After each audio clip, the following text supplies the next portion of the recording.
Hi, this is Sam from Sound of Joy Music Services, and I'm just playing with and this is not a promo, but I do love this phone, my new iPhone 3GS. I'm just playing with the piano feature. I teach on my site. You should be able to play any instrument that is put in front of you. Tonight we're going to cover another one of Sam's music moments, the gospel bounce. And we're going to use the song you just heard me playing on my telephone there. Oh, magnify the Lord, for he is worthy to be praised. Now, I use the key of C a lot because to me that's a teaching key. If you can teach in the key of C and get you comfortable in there, learning the other notes is somewhat of a breeze. Let's adjust our camera setting a little bit. Down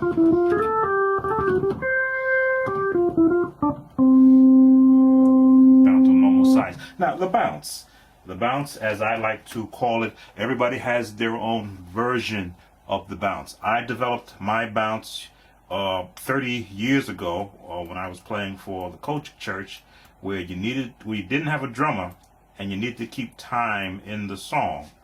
So my bounce works off of the bass, which means you have to have a real good, strong bass setting here on the bottom. And of course it's in tempo. It's just G to C.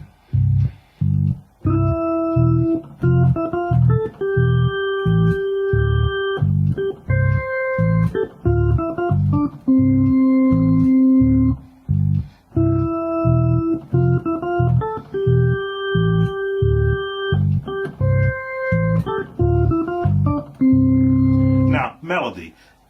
I bounce off the melody. A lot of musicians just play chords where I play the chords, but in order to support the melody.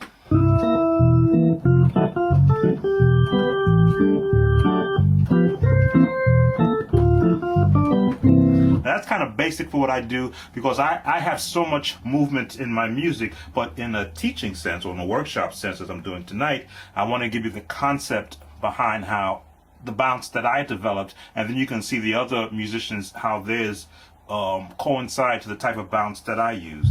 Now I'm in C, as you know. This is traditional for the bounce. You're playing alternate notes of where your bass is. If this was a seventh note, C seventh, right? E, G, and the B flat. You're removing the C and the G and just doing this. Now, when it's a chord standpoint,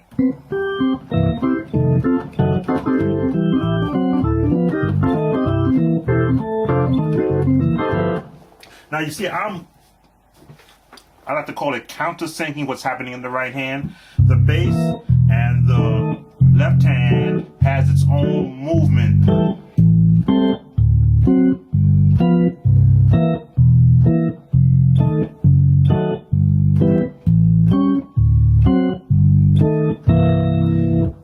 I stress left hand chord practice for one reason, so you know how to drop your fingers.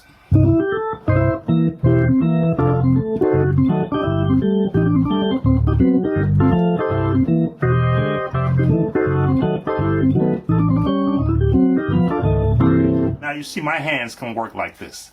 They can, because that's what I practice.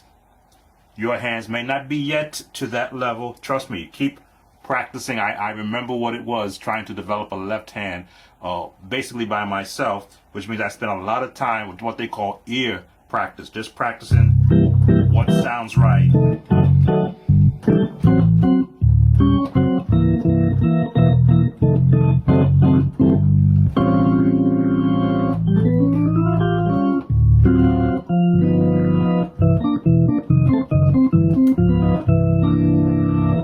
That's for another lesson coming in the fall. So, oh, magnify the Lord.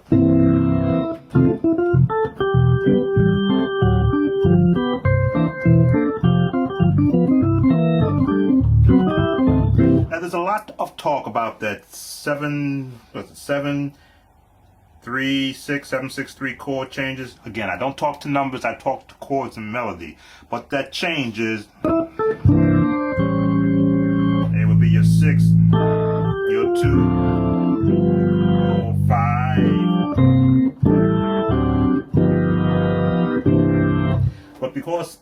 I keep a constant movement going on with my chords, I don't have time to think about numbers. I think about where's the melody going and how do I want the chords supporting that melody to sound. So let's give you the first set of bounce chords. C on the bass, your E and your B flat, using your pinky and your fourth finger on the left hand. Here's that first chain. On your bass you got the E, but on your left hand, the D and the A flat. And you're going to go up modulate half a step to your F on the bass, and now your B flat and your A. So you got C on the bass, E on the bass, and F. Almost like preaching chords.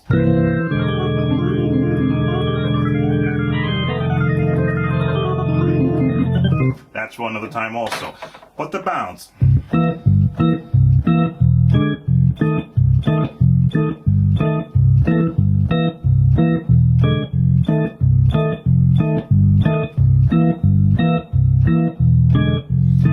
me slow that down. Your bass is doing E flat, C, G, C, E, F, C, F, G. That's the bass. C, G, C, E, F, C, F, G. This is the basic bounce. You want to call it the baby bounce. Left hand.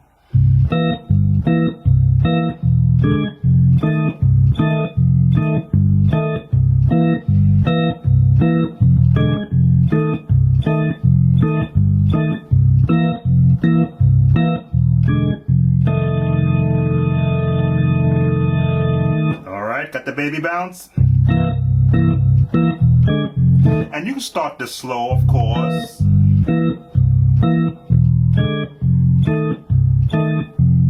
And you want to end with that G, F and the B. Beat to that G. And then resolve. Left hand practice. Right hand practice, this is where it becomes a little more challenging because you're working against what your left hand and your bass foot is doing.